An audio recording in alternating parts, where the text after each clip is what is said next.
안녕하세요. 네, 우리경영 아카데미의 재무회계 강사인 김한솔 회계사라고 합니다. 2021년도 세무사 1차 재무회계 기출문제 해설 강의 시작하도록 하겠습니다. 지금 이제 1차 시험까지 5월 말 1차 시험까지 한 3개월이 채 안 남았는데요. 아마 이 시기쯤 되면은 다들 객관식 문제풀이 많이들 공부하고 계실 겁니다. 근데 사실 대부분의 객관식 교재에 다 이미 기출문제들이 단원별로 문제가 수록되어 있기 때문에 이 작년도 그러니까 2021년도 세무사 기출문제도 이미 객관식 문제를 풀어보신 분들이라면 그 교재에서 한 번씩 풀어본 적은 있을 겁니다. 진짜 처음 본 내용은 아니란 얘기죠. 근데 그럼에도 불구하고 그러니까 단원별로 문제를 이제 하나씩 봤었기 때문에 알고 있는 문제라고 하더라도 최근 기출 문제를 이렇게 연도별로 정리하는 건 좀 이제 중요한 작업에 해당하기 때문에 미리 이제 문제를 풀어보시고 그 다음에 이제 해설 강의 통해서 최근 기출 문제 정리해 보시면 도움이 될 것으로 생각합니다. 그래서 제가 이제 온라인 강의 1강 첨부 파일로 문제지하고 해설지 같이 업로드해 드렸기 때문에 출력해서 함께 봐주시면 될 것 같습니다. 해설 강의 시작하기 전에 한 가지 점만 좀 생각을 해볼 건데요. 우리가 이제부터 5월 말까지 1차 시험을 준비함에 있어서 이제 시험 공부를 하잖아요. 우리가 하고 있는 공부가 시험 공부인데 시험 공부라는 건 항상 이렇게 두 가지 측면으로 나눠져 있습니다. 즉, 시험 공부라는 거는 그 기초 개념들에 대해서 먼저 정확하게 이해를 하고 그 다음에 시간 내에 빠르게 풀어서 답을 맞출 수 있는 실전 연습을 한다라는 이렇게 두 가지로 이루어져 있는데 우리가 시험에서 좋은 결과를 얻기 위해서는 이 두 가지 모두 다 적절하게 균형 있게 모두 공부를 해야 됩니다. 즉 어느 하나만 치우쳐서는 좋은 점수를 낼 수 없다는 얘기입니다. 예를 들어서 나는 개념 이해는 잘 되어 있지 않고 실전 연습만 하겠다. 그러니까 객관식 문제를 풀 때 어떤 문제를 풀고 나서 이 문제 해답을 봤을 때, 그러니까 풀이를 봤을 때 왜 문제에 이런 자료나 이런 문장을 이런 식으로 접근해서 이렇게 사용하는지, 그러니까 풀이가 왜 이렇게 진행되는지에 대해서 이해를 하고 넘어가야 되는데 그냥 내가 지금 이게 왜 이렇게 되는지는 잘 모르겠지만 그냥 문제랑 풀이를 마치 그림 외우듯이 그냥 암기하다 보면 그렇게 두 번, 세 번 반복해서 그냥 풀이 외우다 보면 답 외우다 보면은 뭐 어떻게 되지 않을까? 어떻게 점수가 나오지 않을까? 그러니까 이해는 못했지만 그냥 문제만 많이 풀면 어떻게 해결되지 않을까 하는 식의 접근은 좋은 점수를 얻을 수 없습니다. 반대도 마찬가지입니다. 반대로 내가 문제를 풀면서 하나하나 왜 이렇게 되는지에 대해서 정확하게 이해하고 또 이제 관련된 뭐 개념도 기본서에서 찾아보고 그런 식으로 개념 이해를 아무리 잘 해도요. 시간 내에 내가 문제를 푸는 연습을 그러니까 그 훈련을 많이 하지 않으면 마찬가지로 실전 시험에서 좋은 결과를 얻을 수 없습니다. 즉 정해진 시간 내에 내가 어떻게 시간을 배분할 것인가 또 모르는 문제가 나왔을 때 어떻게 대응할 거고 아는 문제가 나왔을 때에도 어떤 자료가 필요하기 때문에 풀이를 어떻게 구성해야 된다라는 식의 그런 식의 효율적인 풀이를 어떤 식으로 끌고 갈 것인가 그런 연습도 해야 됩니다. 즉 이렇게 두 가지를 전부 다 골고루 해줘야 우리가 1차 시험에서 좋은 점수를 얻고 이제 2차 시험 준비할 수 있는데요. 그렇기 때문에 이제 지금 이제 해설 강의에서는 우리 1번부터 24번까지 재무회계 문제를 같이 풀어볼 건데 이 두 가지 모두 다 제가 좀 더 초점을 맞춰서 설명드릴 겁니다. 즉 문제별로 이 문제와 관련돼서 우리가 반드시 알고 있어야 되는 기본 개념도 제가 다시 정리를 해드릴 거고 또 실제로 이제 실전에서 이런 문제를 마주했을 때 어떻게 하면 내가 시간 내에 효율적으로 물어보는 것에 답하는 식으로 풀이를 구성할 것인가 이렇게 두 가지에 초점을 맞춰서 해설 강의를 진행하도록 하겠습니다. 네, 그래서 말씀드린 것처럼 제가 업로드해드린 그 문제지와 해설지 참고해 주시면 되고요. 제가 만약에 해설 강의에서 좀 생략한 부분이나 어떤 강의를 들었을 때 질문하고 싶은 부분이 있으시면은 우리 학원 홈페이지에 강사 소개란에서 이제 1대1 상담 게시판에 질문글 올려주시면 제가 답변 드리도록 하겠습니다. 네, 그러면 문제지 A형이고요. 문제 1번부터 같이 보도록 하겠습니다.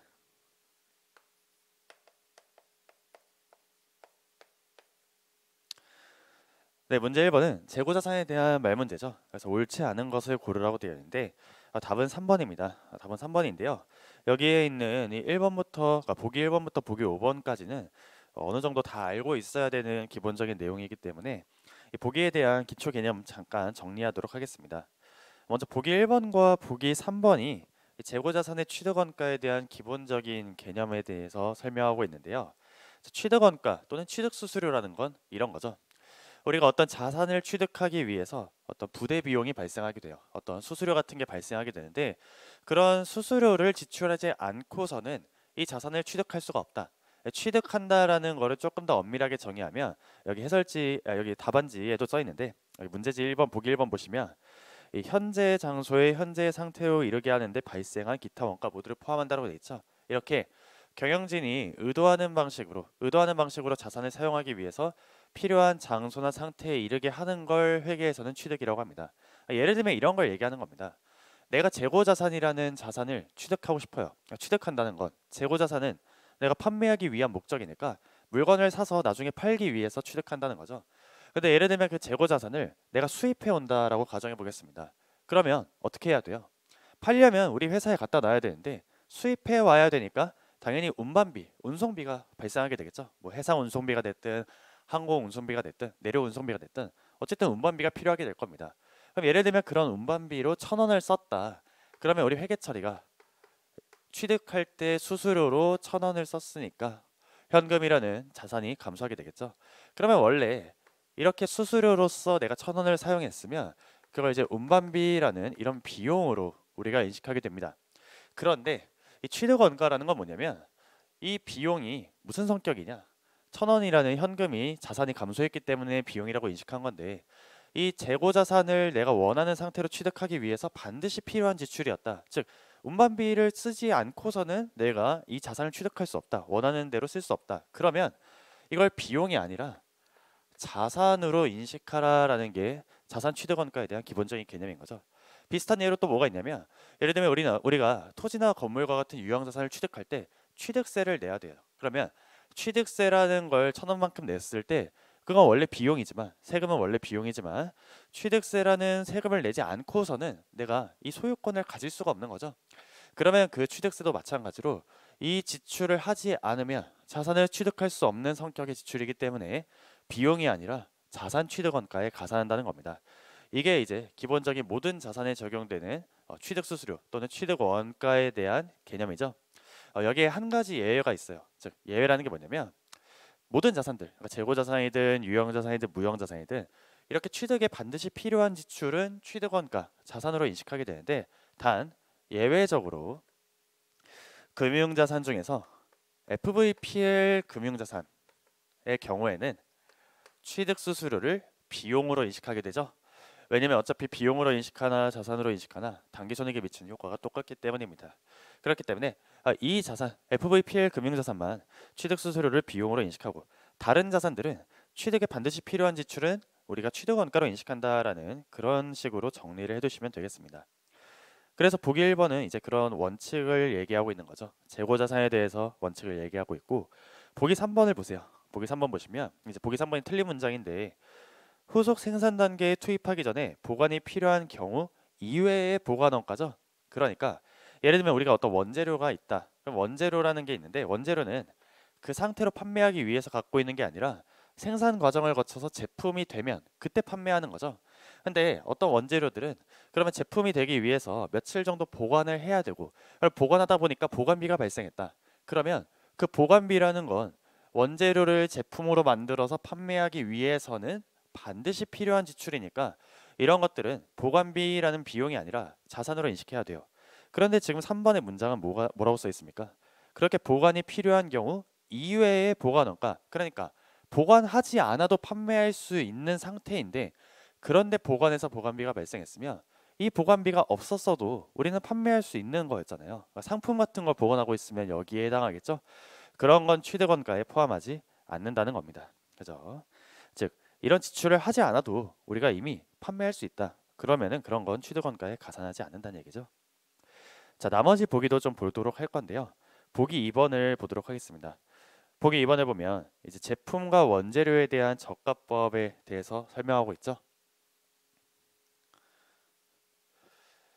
즉 우리 재고자산은 기말의 저가법으로 측정하고 저가법이라는 것은 취득원가와 순실현가능 가치 중에 낮은 금액으로 단가를 측정하는 걸 저가법이라고 하는 거죠. 자, 근데 이 보기 2번은 뭘 얘기하고 있냐면 원재료에 대한 적합법에서 특례를 얘기하고 있습니다. 즉, 우리 재고 자산이 뭐냐면 판매 목적으로 보유하고 있는 걸 재고 자산이라고 부르는 거죠. 그죠? 우리 기업은 돈을 벌기 위해서 수익을 창출하기 위해서 존재하는데 그렇게 수익을 창출하는 걸 영업 활동이라고 부릅니다. 그죠? 영업 활동은 두 가지가 있어요. 즉, 기업이 돈을 벌려면 재화를 제공하거나 그러니까 물건 같은 걸 팔거나 아니면 서비스를 제공해야 돼요. 그걸 용역을 제공한다고 하죠. 이 재화는 다시 두 가지로 나뉘는데요.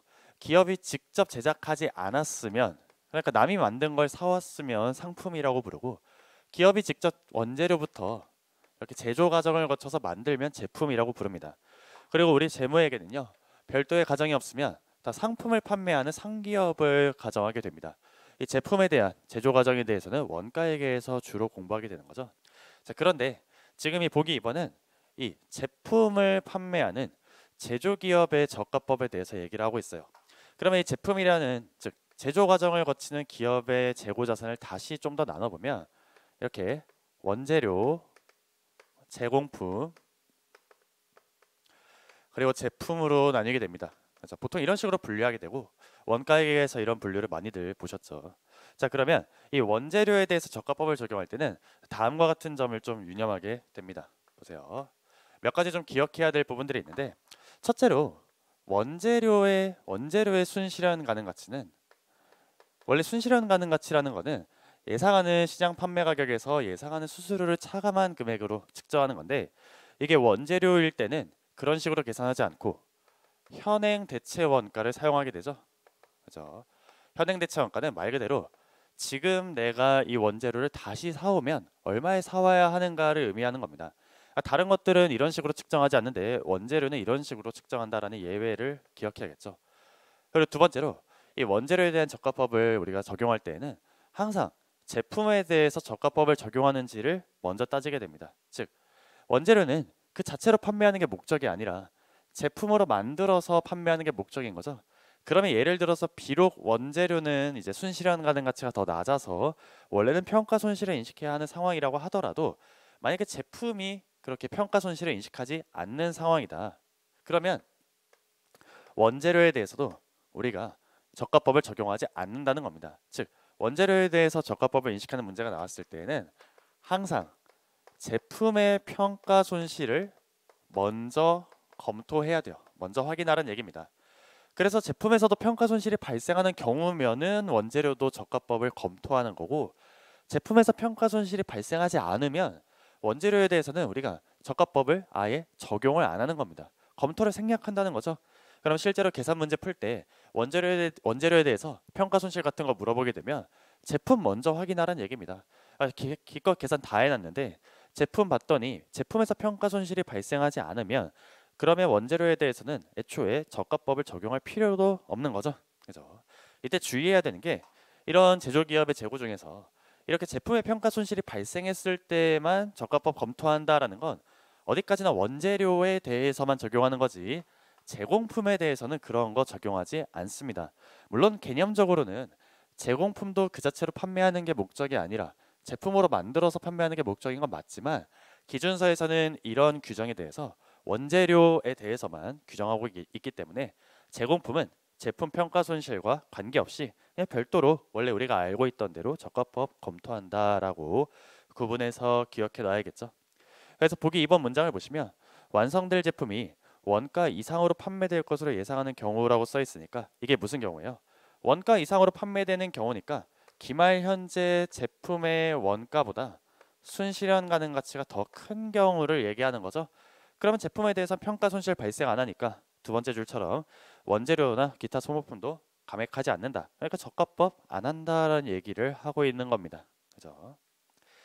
자, 그다음에 보기 4번과 보기 5번을 좀 같이 정리해 보도록 하겠습니다.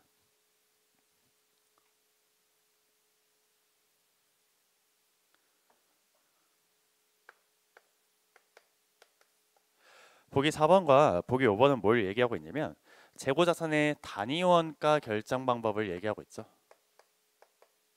즉 재고가 한 개당 얼마짜리냐를 결정하는 방법에 대해서 얘기하고 있는데요. 이 재고자산의 단위원가를 결정하는 방법은 크게 이렇게 두 개로 나뉘게 됩니다. 일단 가장 원칙은 뭐겠어요? 개별법이겠죠. 즉 재고 하나하나마다 이게 몇 월 며칠에 얼마에 사온, 그러니까 얼마짜리 재고다라는 걸 하나하나마다 다 구분하는 걸 개별법이라고 합니다. 근데 우리 일반적으로 대량의 재고를 보유하고 있고, 그리고 재고자산 하나하나가 그 성질상 구별이 잘 되지 않는, 그러니까 서로 상호 교환 가능한 그런 재고일 때는 이렇게 한 개마다 얼마짜리다라는 걸 일일이 구분하기보다 어떤 가정을 적용해서 우리가 재고 자산의 매출 원가를 더 간단하게 계산하게 되죠. 그러한 가정을 적용하는 게 선입선출법이 있고요.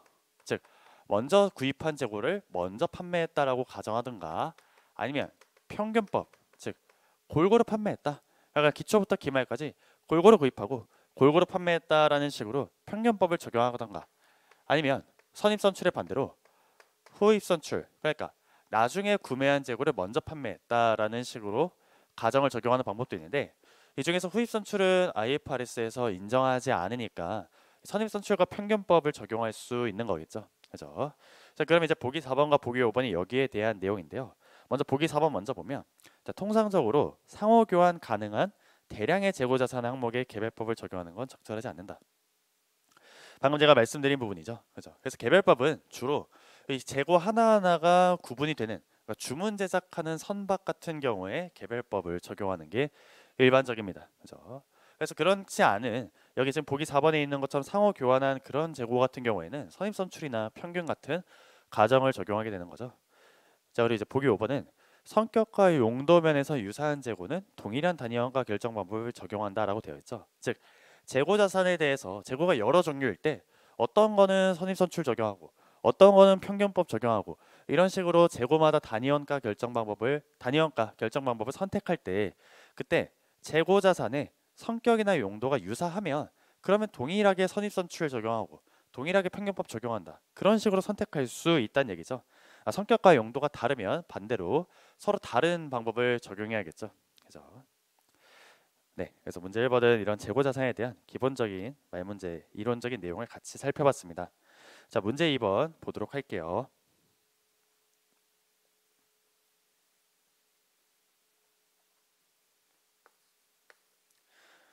네, 문제 2번도 말문제인데, 유형자산의 감가상각에 대한 옳은 걸 고르라고 되어 있죠.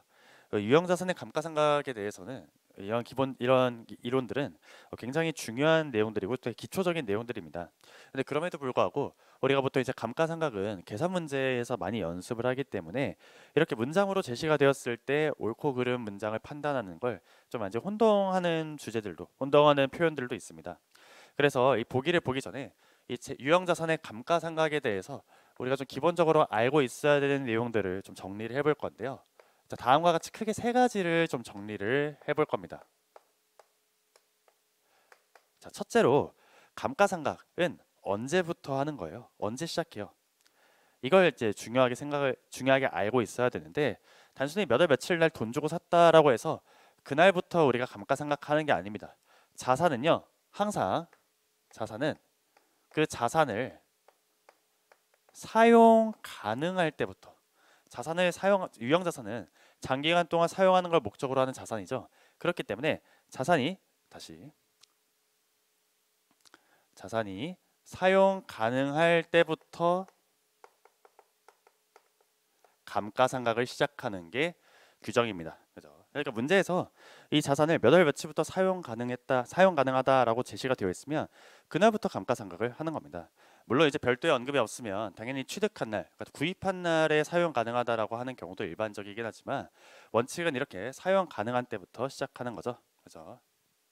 자, 두 번째는, 그러면 이렇게 문제에서 몇 월 며칠 날부터 자산을 사용 가능하다라고 되어 있으면 그날부터 감가상각을 시작하는 거잖아요. 그러면 그렇게 한번 시작하고 나면 언제까지 해야 되느냐, 즉 감가상각을 중단하는 경우는 언제냐.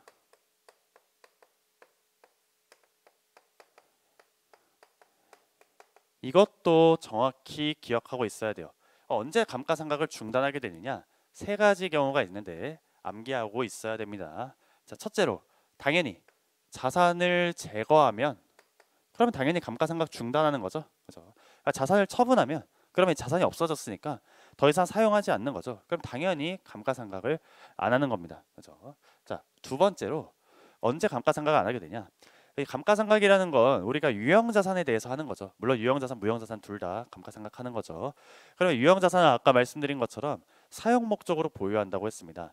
그러면 자산의 목적이 더 이상 사용 목적이 아니게 되면 그러면 이제 우리는 감가상각 안 하겠죠? 그건 무슨 말이냐? 그 자산을 사용 목적이 아니라 처분할 목적, 그러니까 매각 예정 비유동 자산으로 분류할 때 이렇게 분류하게 되면 더 이상 감가상각을 하지 않습니다. 왜? 이미 이 단어에서도 나와 있는데 매각 예정이니까 사용할 목적이 아니라 처분할 목적, 매각할 목적, 그러니까 팔 목적이라는 거죠. 그렇게 변경하게 되면 그때는 감가상각을 하지 않고 손상검토만 하게 되는 거죠. 그죠? 자, 세 번째로 어떤 경우가 있냐면 우리가 이 감가상각이라는 거는 세 가지 요소가 결정되어야 감가상각비를 계산할 수 있어요. 그가 감가상각의 3요소라고 하는데 하나씩 정리해 보면 먼저 감가상각비를 계산하려면 이 세 가지가 결정되어 있어야 합니다. 자, 첫째로 잔존 가치가 얼마인지가 결정되어야 되고요. 그리고 내용 연수가 몇 년인지를 결정해야 되고요. 또 어떤 방법으로 감가상각할지 감가상각 방법이 결정되어야 됩니다. 뭐 정해법인지 정률법인지 이런 것들을 결정해야 된다는 거죠. 그래서 이런 걸 감가상각의 3요소라고 하는데요. 이 감가상각의 3요소는 매년 말 추정하는 겁니다. 매년 말 추정. 그러니까 1년 말, 2년 말, 3년 말마다 내가 지금 적용하고 있는 이런 요소들이 적절한지 또는 바꿔야 되는 건 아닌지 이런 걸 매년 말에 추정한다는 겁니다. 원래는 내용 연수가 10년인데 올해 말해 보니까 이걸 8년으로 바꿔야 되는 게 아닐까 또는 뭐 5년으로 바꿔야 되는 게 아닐까 또는 원래 정해법이었는데 1년 말해 보니까 정렬법으로 바꿔야 되는 게 아닐까 하는 그런 추정, 검토를 매년 말마다 해줘야 된다는 겁니다. 그죠? 그럼 예를 들어서 그렇게 이 세 가지에 대해서 검토를 했는데 그러면 이 잔존 가치에 대해서도 내가 다시 검토를 할 수 있잖아요. 즉 내용 연수가 종료되었을 때 가치를 잔존 가치라고 하는데 만약에 나는 원래 잔존 가치가 10,000원짜리인 줄 알았는데 올해 말해 보니까 이게 5만 원으로 올라갈 것 같다 그런 식으로 잔존 가치가 처음보다 더 늘어나거나 줄어들 수 있겠죠. 그러면 그렇게 잔존 가치에 대해서 우리가 추정의 변경을 했는데 그 변경을 했더니 잔존 가치가 장부 금액보다 더 커지게 되면 그러면 감가상각을 중단하게 됩니다. 그죠? 예를 들면 장부 금액이라는 게 취득원가에서 감가 누계액을 차감한 걸 얘기하니까 우리가 지금까지 계속 자산을 감가상각했더니 뭐 3년 말 현재 자산의 장부 금액이 5만 원이었다. 5만 원이라는 걸 조금 더 구체적으로 보면 처음에 20만 원에 취득했는데 지금까지 누적으로 15만 원 상각해서 5만 원 순액 남아 있다. 이런 걸 장부 금액이라고 하는 거죠. 자, 그랬었는데 원래는 이 자산의 다시 이 자산의 잔존 가치가 0원이었는데 기말 현재 우리가 다시 추정을 해보니까 이 자산의 잔존 가치가 예를 들면 7만 원인 것 같다라고 됐다는 겁니다. 그러면 잔존 가치가 7만 원인데 지금 우리는 이미 5만 원까지 다 감가상각을 했잖아요. 그러면 이게 5만 원이 아니라 7만 원이 되어야 되니까 뭐 2만 원만큼 다시 뭐 자산을 늘려준다. 그런 거 하는 게 아니라 자산을 늘리지는 않아요. 늘리지는 않지만 이 5만 원에서 추가로 더 내려가면 안 된다는 겁니다. 그러니까 이 잔존 가치가 다시 장부 금액 밑으로 내려올 때까지 이 감가상각비는 0이 되는 거죠. 즉 감가상각을 더 이상 하지 않는다는 얘기입니다. 그죠? 그래서 이렇게 잔존 가치가 장부 금액보다 더 커지게 될 경우에는 감가상각을 중단하게 되고요. 이렇게 세 가지에 해당하면은 감가상각을 중단하는데 이 세 가지를 보니까 어때요? 뭐가 없습니까? 자, 주의해야 될 게 이 세 가지일 때만 감가상각을 중단하는 거지 사용을 하지 않는다고 해서 즉 사용을 중단한다고 해서 감가상각하는 중단하는 게 아닙니다. 즉 사용을 중단해도 감가상각을 중단하는 게 아니라는 거죠. 예를 들면 내가 기계장치를 가지고 있는데 그냥 한 3개월 정도 안 돌렸다. 기계를 안 돌렸다. 사용 안 했다. 그럼 3개월치는 감가비 인식 안 하냐? 그런 게 아니라는 겁니다. 그 자산을 내가 제거하거나 아니면 아예 매각 예정으로 분류하거나 아니면 잔존 가치가 장부 금액보다 커지지 않는 이상은 사용을 멈춘다고 해서 감가상각을 멈추는 건 아니라는 겁니다. 실제로 사용하냐 안 하냐가 중요한 게 아니라 사용 목적이면은 그러니까 실제로 사용을 안 하더라도 계속해서 사용 목적이면은 감가상각을 계속 인식해 줘야 한다는 거죠. 다만 예외적으로 만약에 감가상각 방법이 생산량 비례법이다. 실제로 우리 시험에서 이 생산량 비례법은 거의 안 나오죠. 근데 생산량 비례법은 말 그대로 생산하는 양에 따라서 감가상각비를 계산하는 건데, 만약에 방법이 이렇게 되면은 사용을 중단하면 생산량도 0이겠죠. 그러니까 당연히 감가비가 0이 돼서 그때는 이제 감가상각비를 인식 안 할 수는 있는데, 이건 굉장히 예외적인 경우고, 그게 아니라 우리가 일반적으로 알고 있는 뭐 정해법이나 정률법이나 연수학계법, 이중체감법 이런 경우에는 사용하지 않는다고 해서 감가상각을 중단하는 건 아닙니다. 자, 마지막으로 세 번째인데요.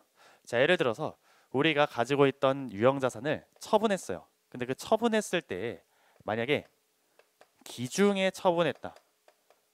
기중에 처분했다는 건 기말에 처분하는 게 아니라 말 그대로 연중에 뭐 4월 1일, 뭐 7월 1일, 9월 30일 그럴 때 처분했다는 겁니다.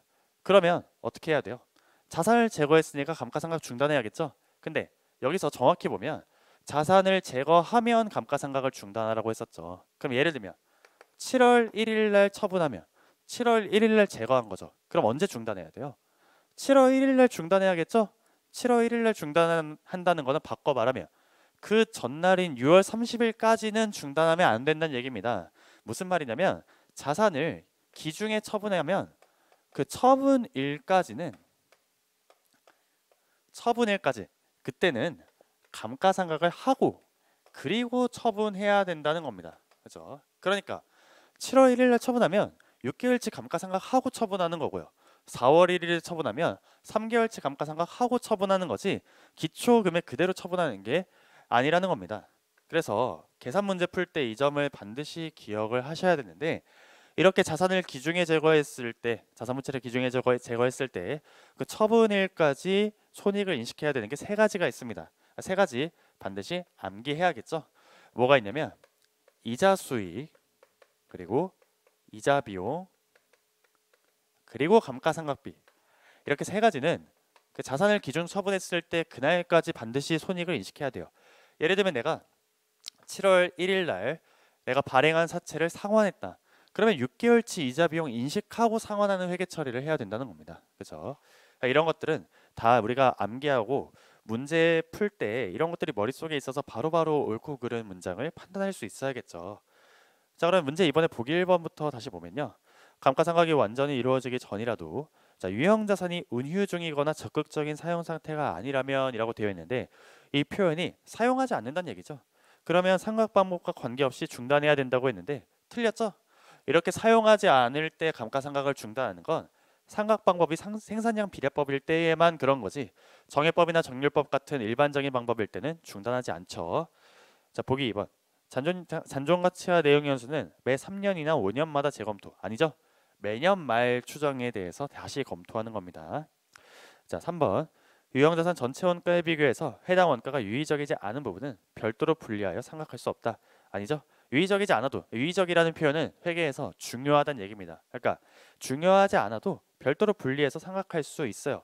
예를 들면 여기 우리 해설지에도 적혀 있는데, 예시로 보면 해설지 제가 양가로 3번에 참고에 제가 문장을 적어드렸는데, 예를 들면 항공기라는 자산이 있는데 그 항공기에서 유의적인 부분은 뭐 엔진이나 이런 것들이겠죠.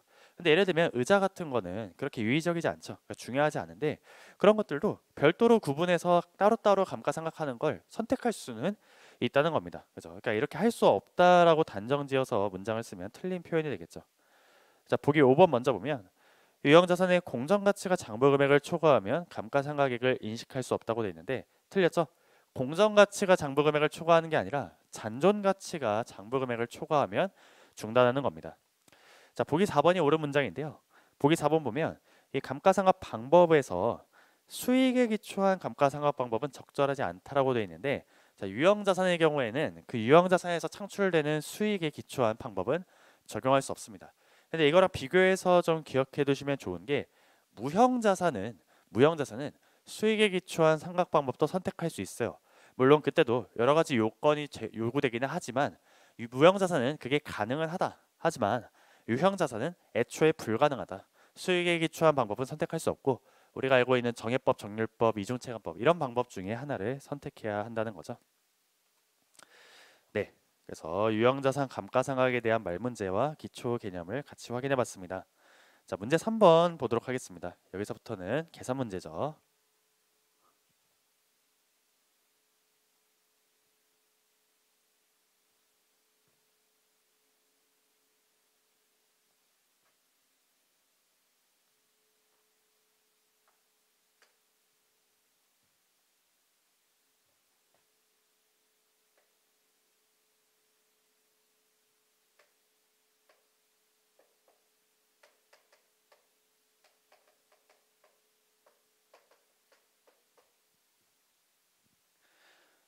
네, 문제 3번은 유형자산의 계산 문제고요. 재평가 모형에 대한 문제인데 먼저 문제 자료를 같이 보도록 하겠습니다.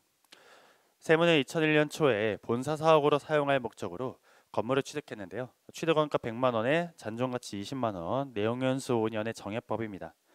자, 건물에 대해 재평가 모형을 적용하고 있어요. 그러면 재평가 모형이면 우리가 기말의 공정가치로 측정하죠. 그러면 이 재평가 모형의 문제가 나왔을 때는 반드시 확인해야 되는 게 만약에 재평가 잉여금이 발생했을 때 그 재평가 잉여금 잔액을 사용하면서 대체하느냐, 제거하면서 한꺼번에 대체하느냐에 대한 문제 단서를 반드시 확인해야 됩니다. 즉, 우리가 재평가 모형에서 이익이 발생, 평가 이익이 발생하면은 기타 포괄 이익으로 인식하고 재평가 잉여금이라는 계정 과목을 사용하고요. 반대로 평가 손실이 발생하면 당기 손익으로 인식하고 재평가 손실이라는 계정 과목을 쓰게 되죠. 근데 이때 기타 포괄 손익으로 인식한 재평가 잉여금은 나중에 이익 잉여금으로 대체할 수 있는데 사용하면서 일부를 대체할 수도 있고 제거하면서 한꺼번에 대체할 수도 있는데 선택할 수 있는 거기 때문에 문제에서는 어떻게 해야 되는지 단서를 반드시 확인해야 돼요.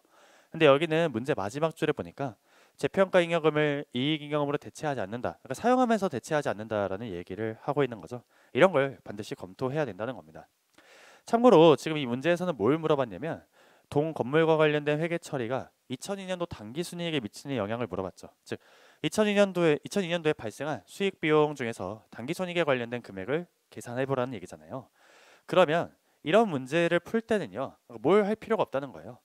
분계를 답할 필요는 없다는 거죠. 뭐 감가상각 누계액 잔액이 얼마다 이런 걸 계산할 필요가 없는 거죠. 그러면 왜 이런 말씀을 드리냐면 문제 세 번째 줄에 자산의 총장부 금액에서 감가상각 누계액을 제거하는 방법으로 재평가 회계 처리를 한다라고 되어 있는데 이 문장을 우리가 활용할 필요가 없다는 겁니다. 즉 우리가 재평가 회계 처리할 때 분계하는 방법이 두 가지가 있는데 이런 여기 문제에 나와 있는 것처럼 감가 누계액을 전부 제거하는 방법이 있고요. 또는 비례적으로 조정하는 방법이 있죠. 그래서 두 가지도 선택할 수 있기 때문에 문제에서 단서를 제시해 줘야 되는데 다만 어떻게 분계를 하든 간에 이 자산의 장부 금액이나 발생한 손익의 금액이 달라지는 건 아닌 거죠. 그러니까 문제에서 회계 처리하라라고 하면은 이 조건을 정확히 확인해야 되는데 지금 회계 처리하는 게 아니라 금액만 계산하면 되는 거니까 이 조건은 우리가 굳이 활용할 필요가 없다는 겁니다. 그러니까 이런 거에서 시간 쓸 필요 없다는 거죠. 자, 그러면 같이 계산해 보도록 하겠습니다. 자, 먼저 1년 초에 100만 원에 취득을 했는데요. 재평가 모형이니까 감가상각하고 평가해야겠죠. 그러면 감값이 먼저 계산해야 되는데 지금 정해법이니까 우리 감가상각 대상금액의 내용연수를 곱해야겠죠. 감가상각 대상금액이란 취득원가에서 잔존가치를 뺀 걸 감가상각 대상금액이라고 하는 거죠. 이렇게 감가상각 방법마다 어떤 금액에다가 상각률을 곱하는지 당연히 구분해서 기억해야 됩니다. 자, 그러면 취득원가 100만 원에서 잔존가치 20만 원 차감하면 80만 원인데 여기에 내용연수 5년으로 나눠주니까 1년도 감가비는 16만 원 되고요. 그러면 1년 말 장부 금액은 84만 원이 됩니다. 그죠? 그런데 문제에서 이제 1년 말 공정가치가 70만 원이라고 되어 있으니까 1년도에는 70만 원으로 자산을 평가하게 되고요. 그러면 평가 손실을 인식하게 되고 처음 인식하는 평가 손실이니까 당기 손익, 재평가 손실로 인식하게 되겠죠. 자, 그러면 이제 2002년도 손익 물어봤으니까 2002년도에도 감가상각을 할 건데요. 어때요? 이런 거 이제 다시 감가상각을 할 때, 즉 재평가나 손상으로 인해서 이 감가상각 대상 금액이 달라지면 이때부터 새로 감가비를 계산하잖아요. 그러니까 70만 원 기준으로 잔존 내용 연수가 4년이다라는 식으로 감가비를 계산을 해줘야 되죠. 근데 이때 계산 실수 많이들 하시는 게 이게 이제 4년 기준으로 4로 나눠줘야 된다는 잘 아시는데 뭐가 있어요? 잔존 가치도 빼줘야겠죠. 즉 잔존가치 20만 원 여전히 적용되기 때문에 이거 감가비 계산할 때 단순히 70만 원 나누기 4 하는 게 아니라 20만 원 차감한 50만 원에서 4년을 나눠줘야겠죠. 이런 것들이 되게 사실 기초적이지만 실제 시험에서는 이런 기초적인 실수를 하게 되면 안 됩니다. 그러니까 이런 것들을 주의해야 된다는 얘기죠. 자, 그러면 2년 말 장부 금액은 57만 5천 원인데요. 2년 말 공정 가치가 80만 원이라고 되어 있으니까 우리는 80만 원까지 평가 이익을 인식해 줄 거고, 그러면 전체 평가 이익이 22만 5천 원인데 이렇게 평가 이익 발생했다고 전부 다 OCI가 아니죠. 내가 기존에 단기 손실로 인식한 재평가 손실이 있으면 그 금액까지는 우리가 단기 손익으로 평가 이익을, 그러니까 예전에 14만 원을 단기 손실로 내려갔으면 14만 원은 단기 손익으로 올라오고 나머지 금액을 이제 재평가 잉여금, 그러니까 기타 포괄 손익으로 우리가 평가 이익 인식해주면 되겠죠. 그러면 8만 5천 원이 기타 포괄 손익으로 인식할 재평가 잉여금이 됩니다. 문제에서는 단기 손익에 미치는 효과를 물어봤으니까 2002년도의 단기 손익은요, 이 재평가 이익 14만 원 그리고 감가비 마이너스 12만 5천 원이니까 합쳐서 15,000원 증가했다라고 답하면 되겠죠. 그래서 답은 3번입니다. 자, 그런데 이런 문제를 이런 식으로 조금 더 빠르게 접근할 수도 있겠죠. 자, 보세요. 자, 2002년도에 단기 손익을 물어봤는데요. 그러면 2002년도에 기초부터 기말까지 재무상태표의 자산부채 자본은 어떻게 변동했는지 보도록 하겠습니다. 자, 먼저 자산부채부터 보면 지금 이 거래를 하면서 변동한 자산부채가 뭐밖에 없어요? 유형자산밖에 없죠. 그죠? 건물이라는 유형자산만 움직이지 여기 뭐 현금이라든가 다른 부채가 개입되지는 않잖아요. 그러면 건물은 2002년도에 얼마나 변동했어요? 이걸 감가상각하고 재평가 해봐야 알아요? 아니죠? 이런 거 안 해도 알 수 있죠. 왜? 지금 기초에, 즉 2년 초에 70만 원이었던 건물이 2년 말에 80만 원이 되었다라는 이런 순액의 변동은 우리가 바로 알 수 있잖아요. 재평가 모형이면 기말의 공정 가치로 측정하니까 감가상각하고 재평가했겠지만 어쨌든 1년 말엔 70만 원 되어 있을 거고 어쨌든 2년 말엔 80만 원 되어 있을 거니까 건물은 결국 기초부터 기말까지 10만 원만큼 증가한 거죠. 그러면 이거 말고는 움직인 자산 부채가 없는데 우리가 재무상태표의 왼쪽은 자산이고 오른쪽은 부채와 자본인데, 그러면 이런 식으로 자산은 부채와 자본을 더한 것과 똑같죠? 그러면 우리가 이거를, 이 산식을 다시 정리해 보면 자산에서 부채를 빼면 그 금액은 자본과 같다라고 이렇게 식이 성립하잖아요. 근데 여기서 이 자산에서 부채를 뺀 걸 뭐라고 불러요? 우리가 순자산이라고 부르게 되죠. 그러니까 자본의 변동은 항상 순자산의 변동과 동일한 겁니다. 그런데 이 자본이 형성되는 원인은 다시 세 가지로 나눌 수 있죠. 주주와의 거래면 자본 거래고요. 주주와의 거래가 아니면 포괄이익 거래죠. 그리고 그 포괄이익 거래는 다시 당기손익과 기타 포괄손익으로 나뉘게 됩니다. 그래서 그러면 이 순자산이 얼마나 변동했느냐가 사실 자본이 변동한 금액인데 그 원인은 이렇게 세 가지로 나눌 수 있다는 겁니다. 그럼 보세요. 2002년도에 순자산, 그러니까 자산 부채가 변동한 거는 건물이 10만 원 늘어났다밖에 없으니까 순자산 변동이 자본의 변동과 똑같아야 하니까 자본도 똑같이 10만 원 늘어나야겠죠. 그러면 이 10만 원 늘어나는 게 이렇게 세 가지 원인 때문에 늘어나게 되는 건데 이건 자본 거래는 아니죠. 자본 거래라는 건 주주와의 거래를 얘기하는 건데 지금 이 거래는 주주와의 거래가 아니잖아요. 우리가 뭐 출자하거나 배당하거나 그런 걸 이제 주주와의 거래라고 하는 거죠. 그러니까 이건 주주와의 거래가 아니니까 이 10만 원이 증가했다라는 건 단기 손익이나 기타 포괄 손익의 변동으로 인한 건데요. 지금 이 문제에서 2002년도에 기타 포괄 손익으로 증가한 금액, 변동한 금액이 얼마예요? 8만 5천 원이죠? 그러면 기타 포괄 손익의 변동과 단기 손익의 변동 합쳐서 10만 원 늘어나야 되는데 근데 기타 포괄 손익이 8만 5천 원 증가했으면 단기 손익은 얼마나 변동할 수밖에 없는 거예요. 15,000원 증가했다가 될 수밖에 없죠. 그래야 합쳐서 10만 원 늘어나잖아요. 그러니까 이런 식으로 단기 손익의 금액만 물어봤으니까 15,000원 늘어났다라고 바로 계산할 수도 있는 겁니다. 이 원인을 굳이 나누면 이제 감가비와 재평가 이익으로 나뉘는 건데 문제에서 그렇게 따로 물어본 게 아니기 때문에 이 관계, 즉 순자산의 변동은 자본의 변동과 같다라는 이 관계를 알고 있으면 이런 식으로 바로 계산할 수도 있겠죠. 그 다음에 문제 4번 보도록 하겠습니다.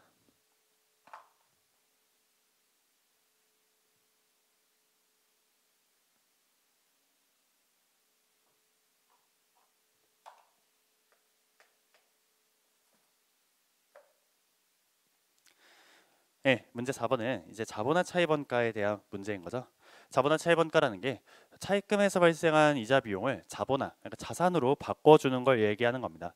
적격 자산을 취득할 때 필요한 이자 비용은 우리가 비용이 아니라 자산으로, 마치 자산 취득 원가처럼 그렇게 자산으로 인식해 주는 걸 자본화 차입원가라고 하는 거죠.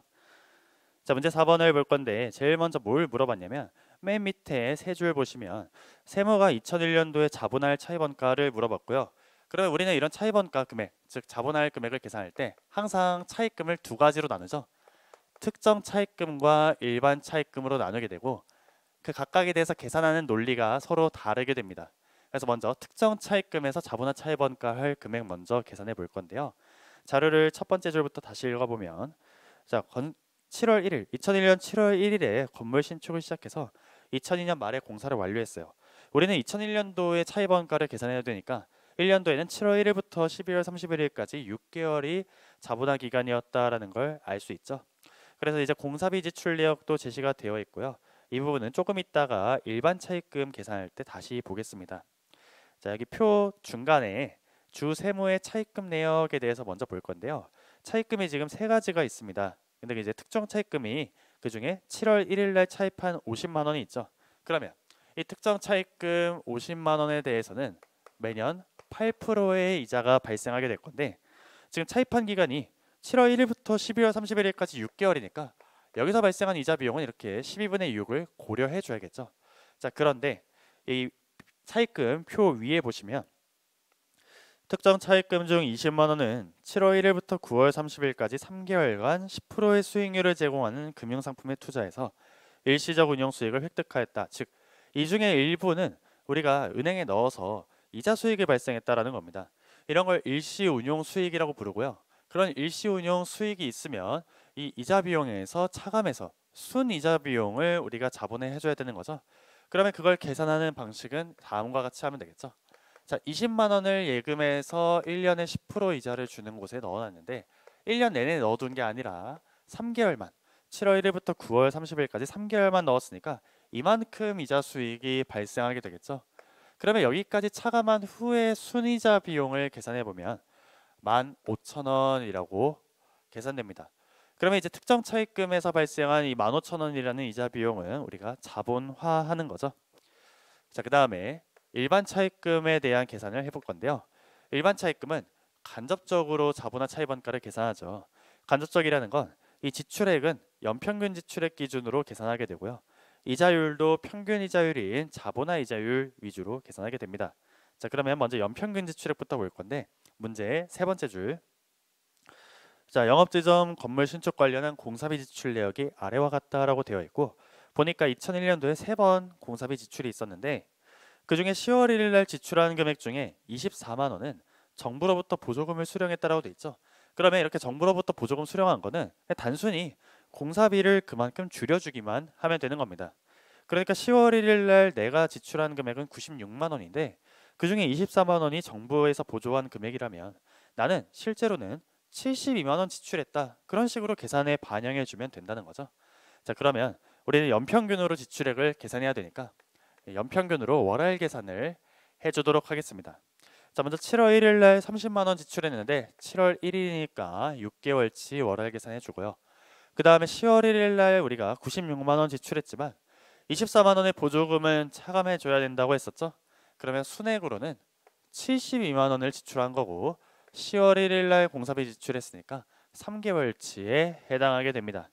자, 마지막으로 12월 1일 날 120만 원을 지출하게 되는데 12월 1일이니까 월할 계산할 때는 12분의 1 이런 식으로 계산해 주면 되겠죠. 자, 그러면 이게 지금 공사비 지출액, 그러니까 적격자산 취득할 때 지출액의 연평균 금액이고요. 연평균 금액을 먼저 좀 계산을 정리해 보면 평균 44만 원이 됩니다. 그죠? 여기다가 이제 특정 차입금의 연평균 지출액을 차감해 줘야겠죠. 그러면 특정 차입금은 내가 50만 원 차입해서 7월 1일부터 6개월간 차입했지만 그 중에 20만 원은 3개월간 은행에 들어가 있었으니까 이렇게 차감해 줘야겠죠. 그러면 이 특정 차입금에 대한 연평균 지출액 계산해 보면 20만 원이라고 계산됩니다. 그러면 이걸 해석하면 어떻게 되냐면 결국에 나는 이 건물이라는 자산 취득하려고 1년에 평균 43만 원 썼어요. 그러니까 현금 43만 원을 썼다는 거죠. 그러면 그 현금 43만 원 어디서 마련했느냐? 20만 원은 특정 차입금에서 우리가 조달했다. 그러면 이거 취득하려면 43만 원 써야 되는데 20만 원을 특정 차입금에서 빌려왔다면 나머지 23만 원은 어디서 조달했냐? 그걸 일반 차입금에서 조달했다라고 가정하는 거죠. 그죠? 간접적으로 이렇게 계산하게 되는 겁니다. 자, 그다음에 우리 일반 차입금 저 23만 원에 적용할 평균 이자율을 구할 거고 그걸 우리가 자본화 이자율이라고 부르는데요. 지금 문제에서 일반 차입금이 이렇게 A와 B 두 개가 있으니까 두 가지에 대해서 평균 이자율을 계산해 줘야겠죠. 그러면 먼저 차입금 잔액은 각각 50만 원과 100만 원이지만 차입 기간을 보니까 A는 1월 1일부터 12월 31일까지 12개월 동안 존재해서 연평균 차입금 잔액도 50만 원이지만 B는 7월 1일부터 12월 말까지 존재했으니까 연평균 잔액은 6개월만 고려를 해줘야겠죠. 그러면 B의 연평균 차입 잔액은 50만 원이고 둘을 합치면 일반 차입금은 1년에 평균 100만 원 존재했다라고 계산할 수 있습니다. 자, 그런데 여기서 발생한 이자는 얼마나 발생했냐? 이자율을 보니까 A는 이자율이 8%고요. B는 이자율이 6%죠. 그러면 각각 4만 원, 3만 원의 이자 비용이 실제로 발생해서 합쳐서 전체 7만 원의 이자 비용이 발생했는데 그러면 여기서 8%, 여기서 6% 발생한 것처럼 합쳤을 때는 몇 프로 발생했냐? 이게 평균 이자율이고 이걸 우리가 자본화 이자율이라고 부른다는 거죠. 계산해 보면 평균 이자율은 7%, 그러니까 자본화 이자율은 7%라는 걸 계산할 수 있고 다만 자본화라는 게 이자 비용을 취소하는 건데 실제로 발생한 7만 원보다 더 많이 취소할 수는 없는 거죠. 그러니까 이 7만 원이 한도 금액이 됩니다. 자, 그러면 이제 일반 차입금의 자본화 차입 원가를 계산할 수 있죠. 23만 원의 금액에 7%라는 이자를 적용해 주면 되니까 계산해 보면 16,100원인데요. 16,100원이 7만 원이라는 이 한도 금액을 넘어가지 않으니까 이 금액이 자본화할 금액에 해당하게 됩니다. 그러면 2001년도라는 기간에 대해서 자본화할 금액은 특정 차입금에서 15,000원, 일반 차입금에서 16,100원이니까 합쳐서 31,100원. 답은 2번이 되겠죠. 네, 그 다음에 문제 5번 보도록 하겠습니다.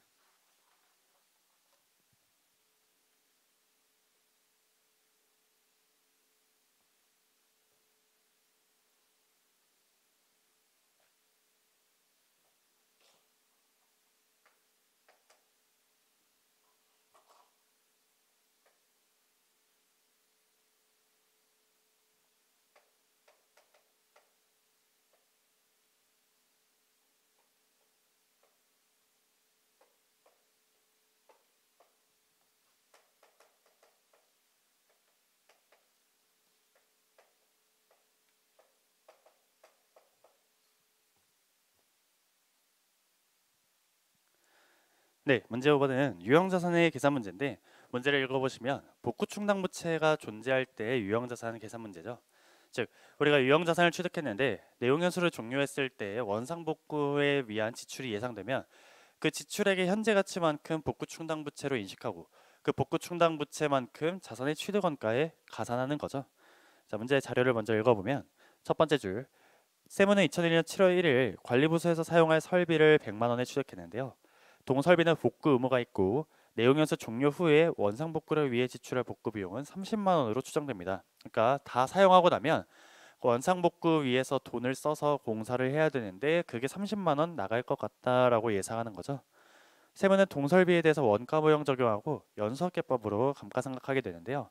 자, 여기에 이 설비와 관련해서 2002년도에 단기 비용으로 인식할 금액을 물어봤는데 다만 현재 가치에 적용할 할인율은 10%고 10%의 내기간 현재 가치는 0.6830이라고 되어 있습니다. 즉, 이 복구 충당 부채와 관련해서 30만 원이라는 금액은 지금 시점의 금액이 아니라 4년 뒤의 금액인 거죠.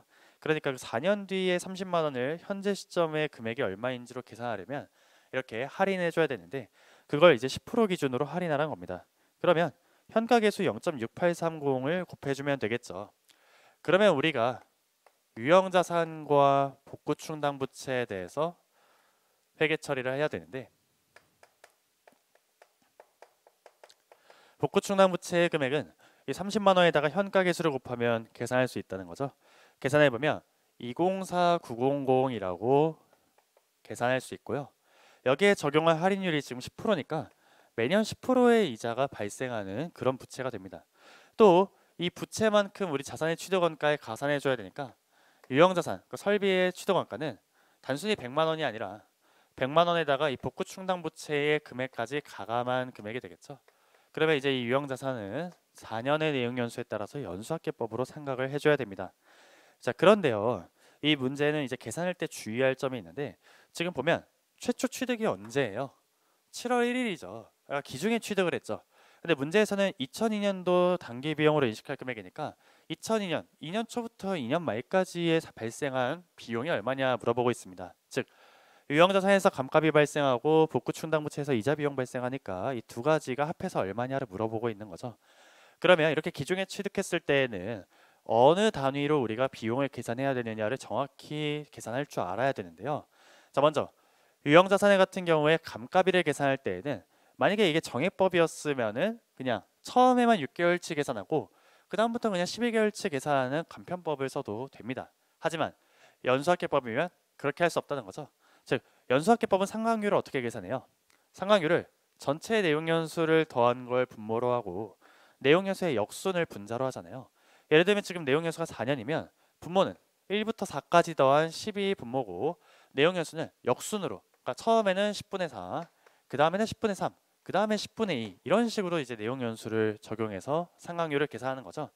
그러면 처음에 10분의 4도 12개월치 감가비를 계산할 때 쓰이는 상각률이고 두 번째 10분의 3도 12개월치 감가비를 계산할 때 쓰이는 거니까 이렇게 기중에 취득했을 때에는 이 규칙을 정확하게 따라가야 된다는 겁니다. 그러니까 처음에 7월 1일부터 12개월간, 그러니까 다음 6월 30일까지는 10분의 4 기준으로 상각을 해야 되는 거고 그 다음에 또 12개월, 그러니까 2002년 6월 30일부터 2003년 6월 30일까지는 그 다음 상각률이 10분의 3 기준으로 해야 된다라는 그 계산을 정확하게 인지해 줘야 되겠죠. 그죠? 그러니까 일단 먼저 이렇게 12개월치 기준으로 상각률에 따라서 계산하고 그 다음에 그 중에 2002년도에 들어가는 감가비는 얼마냐? 이 첫 번째 감가비에서 6개월치, 두 번째 감가비에서 6개월치를 잘라서 붙여줘야겠죠. 그런 계산을 정확한 단위 위주로 할 수 있느냐를 판단하는 문제였습니다. 자, 그럼 먼저 1년치 감가비를 먼저 계산을 해주면, 즉 1년치라는 게 처음 감가비, 그러니까 2001년 7월 1일부터 6월 30일, 2002년 6월 30일까지 12개월치 감가비 계산해줘야겠죠. 어떻게 하면 돼요? 취득원가에서 잔존가치 20만 원 차감하고 10분의 4 곱해주면 되겠죠. 그러면 얼마냐면 401 960이 됩니다. 그러면 2002년 6월 30일 기준으로는 장부금액이 802 940이 되고 여기서 또다시 12개월치를 계산해 줘야 된다는 거죠. 즉 이때도 마찬가지로 1204900에서 20만 원 차감한 다음에 이분의 10분의 3만큼 적용을 해줘야겠죠. 그러면 계산해 보시면 계산 내역은 제가 해설지에 조금 더 자세하게 적어놨으니까 참고해 주시면 됩니다. 계산해 보면 301470이 이 금액이 두 번째 12개월치 상각비인 겁니다. 그죠? 그러니까 2002년도의 비용은 감가비와 이자 비용으로 구성되어 있는데 둘 다 더해줘야겠죠. 그런데 그 중에서 2002년도에 들어오는 감가비는 여기 앞에 있는 감가비에서 6개월치, 뒤에 있는 감가비에서 6개월치 해줘야 된다는 겁니다. 그죠? 401960에서 6개월치, 그 다음에 뒤에 6개월에서 6개월치 이런 식으로 계산을 해줘야 된다는 거죠. 그죠? 자, 그다음에 두 번째로 이자 비용은 어떻게 해야 되는가 보도록 하겠습니다. 제가 이거는 뭐 기본 강의부터 객관식 또 2차 강의까지 전부 다 이 유효이자 회계 처리 설명할 때마다 계속해서 강조드리는 부분인데요. 이렇게 이자 비용이나 이자 수익을 유효이자로 회계 처리할 때는 항상 그 이자 비용은 이자 수익도 마찬가지입니다. 이자 지급일 단위로 계산하는 겁니다. 그러니까 이자 지급일이라는 게 넓게 얘기하면 현금을 지급하는 단위를 얘기하는 거예요. 그러면 지금 이 204900이라는 부채는요 30만 원이라는 현금 지출액의 현재 가치잖아요. 근데 그 30만 원을 언제 줘요? 7월 1일 기준으로 4년 뒤에 내가 지출해야 되는 금액이니까 매년 7월 1일, 6월 30일이 그 현금 지급의 단위가 되는 겁니다. 그죠? 이자는 연이자니까 1년 기준인데 그게 7월 1일, 6월 30일 기준으로 1년씩 우리가 카운트를 한다는 거예요. 그러면 이자를 계산할 때도 이날의 장부금액 기준으로 계산한다는 거지. 뭐 1년 말, 2년 말 장부금액 기준으로 이자 계산하면 틀린 겁니다. 그죠? 그러니까 여기서 6개월만 이자 비용 인식해서 1년 말 부채 장부금액 구한 다음에 그 1년 말에서 계산한다. 그렇게 하면 틀린 방법이란 얘기죠. 그러니까 이 문제에서는 이 복구 충당 부채도 이렇게 6월 30일 장부금액 기준으로 10%의 이자를 계속 계산해 줘야 됩니다. 그럼 첫 번째 12개월은요. 10%니까 20490이 이자 비용이 되고요. 그러면 이 6월 30일 날 부채 장부 금액은 25390이 되겠죠. 그죠? 그리고 나서 또 이걸 이날 기준으로 다시 10%만큼 계산하게 되면 2539라는 이자가 나오는데 이렇게 먼저 12개월치를 이자 지급 단위의 장부 금액으로 계산하고 그 다음에 우리가 그 중에서 2002년도에 들어오는 이자가 첫 번째 12개월치 중에 6개월치 그리고 두 번째 12개월 중에 6개월치 이런 식으로 안분을 해줘야 정확한 계산이다라는 거죠.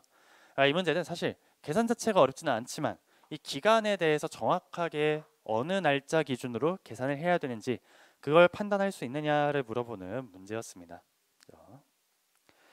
그래서 전부 다 더해주게 되면 답은 4번이 되겠죠. 그 다음에 문제 6번 보도록 하겠습니다.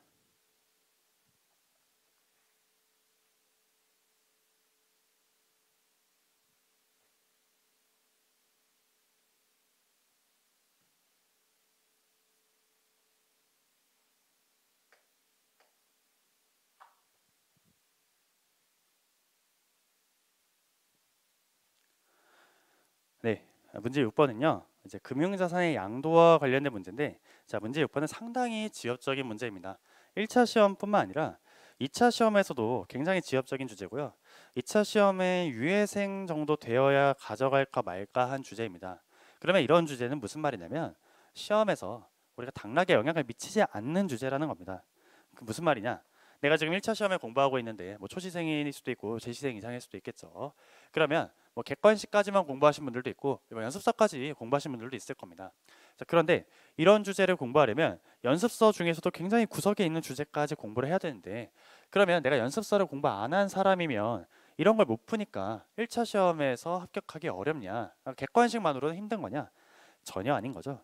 이런 거는 당락에 영향을 미치지 않습니다. 어차피 이렇게 나에게 지엽적인 건 남에게도 지엽적이고 중요한 거는 이런 문제를 맞추냐 못 맞추냐가 아니에요. 이런 문제가 아니라 객관식에서 우리가 공부할 수 있는 나머지 문제들, 즉 당연히 맞춰야 되는 문제들을 시간 내에 안 틀리고 맞추는 게 우리가 붙냐 안 붙냐를 결정하는 더 중요한 요소라는 겁니다. 시험은요. 남들이 모를 정도로 굉장히 특수하고 지엽적인 주제까지 내가 많이 가져가서 합격하는 게 아닙니다. 그게 아니라 시험은 중요한 주제를 정확하고 빠르게 풀어내는 걸 얼마나 연습했느냐에 따라서 합격과 불합격이 갈리는 거예요. 이런 거는 안 풀어도 돼요. 여러분 막말로 이 6번 그냥 안 풀고 넘어가요. 그러면 나머지 23문제 시간 내에 다 풀어서 맞출 수 있어요? 그게 먼저라는 겁니다. 그죠? 6번을 어떻게 맞출까를 생각하면서 이걸 맞추기 위한 구석진 부분에 대한 공부를 하는 것보다 나머지 23문제에 대해서 맞추기 위해서 시간을 쓰는 게 같은 시간을 들였을 때 더 빨리 점수가 오르는 방법입니다. 우리 시간이 무한한 게 아니죠. 시간은 한정되어 있기 때문에 똑같은 한 시간을 들였을 때 내 점수가 얼마나 올라갈지를 계산하면서 효율적으로 공부를 해야 됩니다. 그랬을 때 이런 6번을 내가 맞추기 위해서 공부를 하는 건 굉장히 우선순위가 후순위라는 겁니다. 그죠? 그 앞에 우리가 해야 될 게 많아요.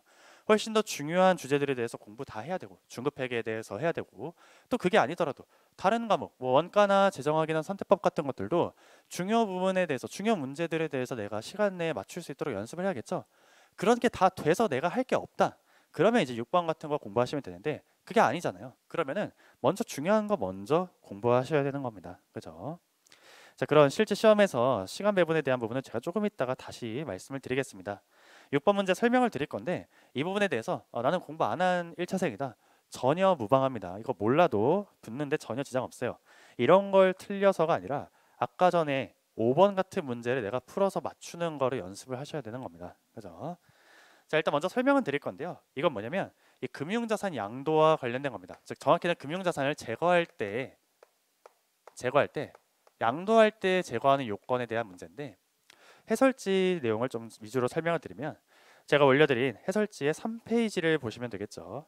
4페이지를 먼저 보세요. 4페이지를 먼저 보시면 문제 6번의 해설이 3페이지, 4페이지에 걸쳐 있는데 4페이지 맨 위에 제가 참고에 금융자산 제거 요건이라고 되어 있습니다. 이 제거 요건 정도는 좀 이제 암기하시면 좋습니다. 말문제 목적으로.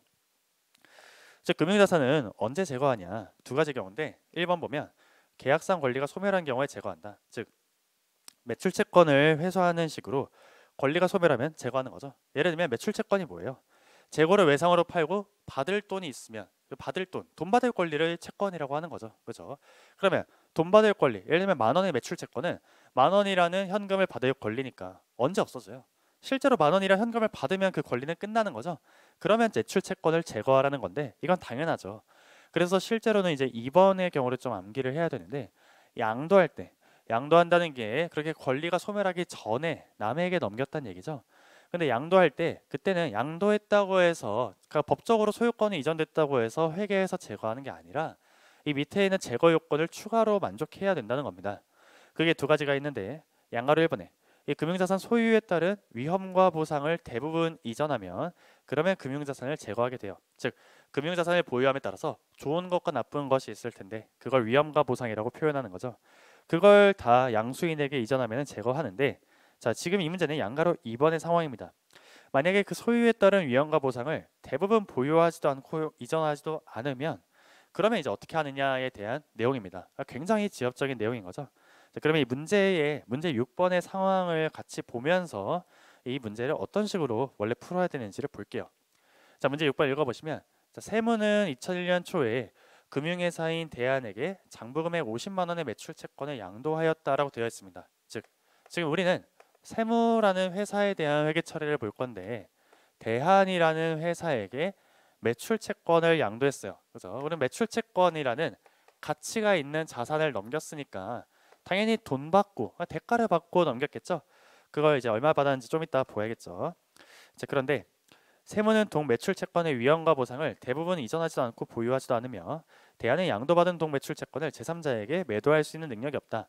그러니까 일단 위험과 보상이 넘어갔냐 안 넘어갔냐에 따라서 저 채권을 정확히 제거했냐 안 했냐에 대해서 우리가 판단을 할 수 있어야 되는데 그걸 판단할 수 없는 상황이라는 거죠. 자, 그랬을 때 세 번째 줄에 이 대안이 양도받은 채권, 그러니까 법적으로는 대안이 이제 소유권을 가지는데 이거를 제3자에게 남에게 매도할 수 없다. 즉 남에게 처분할 수 없다면 그러면 통제가 이전된 게 아니라는 겁니다. 그러면 아까 참 우리 해설지 4페이지에 그 참고 2번의 양가로 2번 다시 보면 두 번째 줄에 양도자가 당의 금융자산을 통제하고 있지 않으면이라고 되어 있죠. 즉 지금 이 문제가 여기에 해당하게 되는 경우입니다. 자, 그러면 이제 어떻게 되느냐? 문제 상황을 조금 더 볼게요. 문제 네 번째 줄. 한편 세무는 매출채권 양도 후에 5개월간 동 매출채권의 손상 발생에 대해서 10만 원까지 지급을 보증하기로 했다. 즉 매출채권을 넘겼다는 얘기는 원래 세무가 다른 거래 상대방한테 받을 돈이 있었다는 얘기죠. 그죠? 이 거래 상대방한테 재고를 팔고 채권을 받은 건데 재고를 외상으로 팔고 원래 돈 지금 받아야 되는데 돈 나중에 받겠다고 채권을 받았죠. 근데 그 채권을 대안한테 넘겼으니까 이 대안이라는 회사가 나중에 이 상대방한테 가서 돈을 받아야 되는데 나중에 못 받을 수도 있겠죠. 채무불이행할 수도 있겠죠. 그러면 그때의 위험에 대비해서 10만 원까지 보증해 주겠다고 한 겁니다. 즉 이 상대방이 나중에 50만 원 갚아야 되는데 만약에 제대로 안 갚으면 내가 10만 원까지는 책임져 주겠다라는 그런 보증도 제공해 주고 있는 거죠. 그죠? 자, 그러면 지금 세무라는 기업이 대안에게 제공하고 있는 게 채권이라는 자산을 넘기는 것뿐만 아니라 보증도 제공하고 있는 겁니다. 보증도. 자, 그러면 이렇게 보증도 제공하고 있으니까 여기에 대한 가치도 우리가 산정해야 되는데 그게 다섯 번째 줄 끝에 동 보증의 공정 가치는 2만 원이다라고 되어 있죠. 그죠? 자, 그러면 그 다음에 세무가 동 매출 채권을 양도하면서 보증의 대가를 포함하여 48만 원을 받았다. 즉 내가 이렇게 두 가지를 넘기면서 48만 원을 받았다면 이제 우리가 해야 될 회계 처리는 뭐냐? 이 48만 원이 뭐와 뭘 주면서 받은 거예요? 채권을 넘기면서 준 것도 있고 그리고 5개월간 10만 원을 보증하면서 받은 돈도 섞여 있는 거죠. 근데 문제에서 보증의 대가는 2만 원이다라고 했으니까 48만 원 중에 2만 원이 보증의 대가라면 나머지는 얼마가 채권의 대가겠어요? 나머지 46만 원이 채권에 대한 대가겠죠. 그죠? 그래서 일단 이 48만 원을 이렇게 둘로 나눠주는 회계 처리가 첫 번째 회계 처리입니다. 그게 첫 번째 회계 처리고요. 자, 두 번째로 하나 더 고려해 줘야 되는데 그게 뭐냐면 지금 이 채권을 내가 비록 양도하기는 했지만 위험과 보상이 이전됐는지 여부를 판단 못하고 통제하고 있지 않으니까 이런 때에는 내가 판단이 어렵다고 했었죠. 그럴 때는요, 우리가 지속적 관여 자산이나 부채에 대해서도 인식하게 됩니다. 이거 왜 인식하는 거냐면 기억하기 위해서 인식하는 겁니다. 그래서 즉 내가 지금 이 보증을 대가로 2만 원을 받았는데 그러면 내가 5개월간은 지금 이 대안이라는 회사가 나중에 돈을 못 받았을 때 10만 원까지는 책임져 줘야 한다라는 그런 사항을 기억해 두기 위해서 지속적 관여 자산과 지속적 관여 부채를 인식해야 한다는 거죠. 그죠? 자, 말씀드렸지만 나 지금 1차생이고 연습서 공부한 적도 없고 심지어 연습서를 봤는데도 이런 주제를 본 적도 없다. 전혀 상관없습니다. 이런 거에 대해서 이거 막 찾아려고 기본서에 있는 거 구석에 있는 거 공부하고 그런 건 시간 낭비라는 겁니다. 그 시간에 먼저 다른 문제를 풀어서 맞추는 연습을 하셔야 되고요. 그게 끝나서 정말 할 게 없는 분들만 이런 것까지 가져가는 거고 이런 게 당락에 영향 미치지 않는다는 거죠. 그죠? 그냥 제가 설명을 드리는 것뿐이지 그냥 보고 넘어가셔도 문제 7번 해설로 바로 넘어가셔도 전혀 무방합니다. 자, 그럼 여기에 대한 회계 처리를 하게 되면 다음과 같이 됩니다. 보세요. 자, 내가 받은 돈은 48만 원입니다. 그죠? 자, 그런데 이 48만 원을 대가를 46만 원과 2만 원으로 우리가 나누게 되는 거죠. 자, 그럼 먼저 50만 원짜리 채권을 제거하면서 처분 손익을 인식해야 되는데 채권에 대해서 받은 돈은 얼마인 거예요? 사실상 46만 원인 거죠. 그러니까 50만 원짜리 채권 넘겼는데 돈을 46만 원만 받았다면 4만 원만큼 처분 손실을 인식해 주면 되겠죠. 자, 그리고 실제로 받은 돈이 48만 원인데 그 48만 원 중에 2만 원은 보증 때문에 받은 거니까 이 보증은 내가 금융보증부채로 인식해서 실제로 5개월간 내가 보증 용역을 제공하면서 그때 수익으로 인식하게 됩니다. 일종의 계약부채 성격이 좀 있는 거죠. 그죠? 자, 그 다음에 내가 이 보증을 함으로써 나중에 이 대안이 10만 원만큼 돈을 못 받으면 그 부분에 대해서 내가 책임져 줘야 한다라고 했으니까 내가 기억하기 위해서 지속적 관여 자산에 대해서 지속적 관여 자산과 지속적 관여 부채라는 자산 부채를 동시에 10만 원씩 인식한다고 했었죠. 그죠? 자, 그러면 문제에서 뭘 물어봤냐면 마지막 줄에 매출채권 양도 시 부채로 인식할 금액을 물어봤으니까 여기서 지금 부채로 인식할 금액이 금융보증부채 2만 원에다가 지속적 관여 부채 10만 원 합쳐서 12만 원이 전체 부채 금액이 되겠죠. 그래서 답은 5번인데 말씀드린 것처럼 전혀 우리 1차 시험에서 합격에 당락이 없는 문제입니다. 이런 문제 나오면 우리가 이거는 내가 이 시간에 다른 문제 풀면 되겠구나라고 바로 문제 7번으로 넘어가면 되는 거지 이걸 아는 내용도 아니고 1차에서 공부할 내용도 아닌데 붙잡고 있으면 안 된다는 거죠. 자, 그 다음에 문제 7번 같이 보도록 하겠습니다.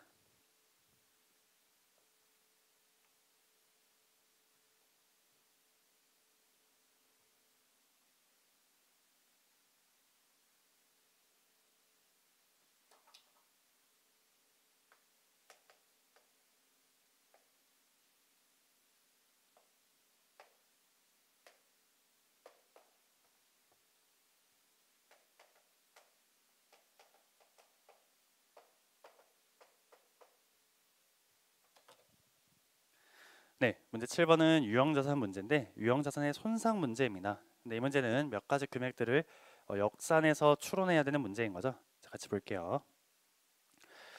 자, 먼저 첫 번째 줄에 세무는 2001년 초에 영업보고서에서 사용할 차량 운반구를 취득하였다.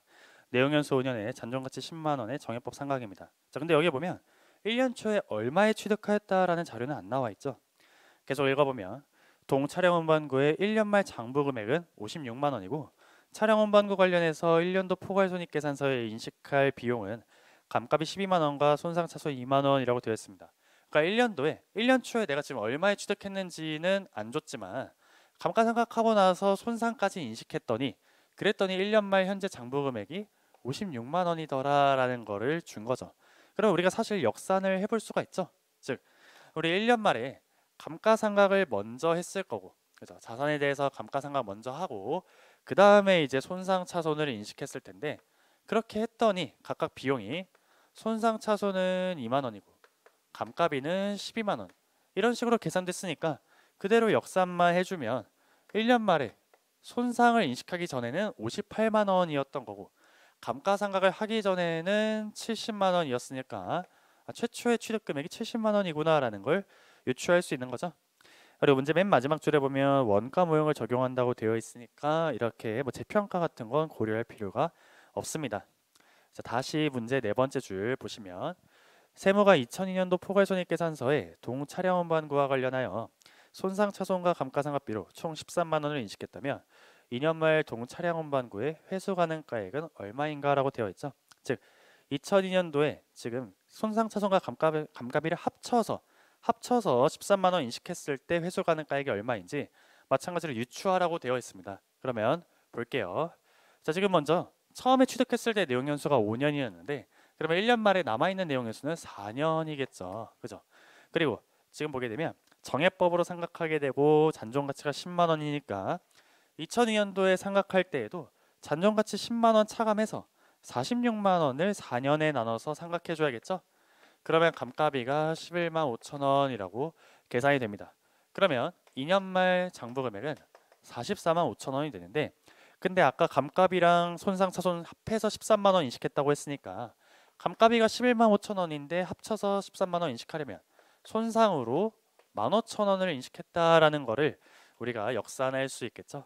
그러면 손상을 15,000원 인식했다는 얘기는 회수가능가액이 이 금액보다 15,000원 더 낮다는 얘기니까 2년 말 회수가능가액은 43만 원이다라고 계산할 수 있습니다. 이렇게 어려운 계산은 아니었죠. 네, 이렇게 해서 우리가 일단 문제 7번까지 같이 풀어봤는데요.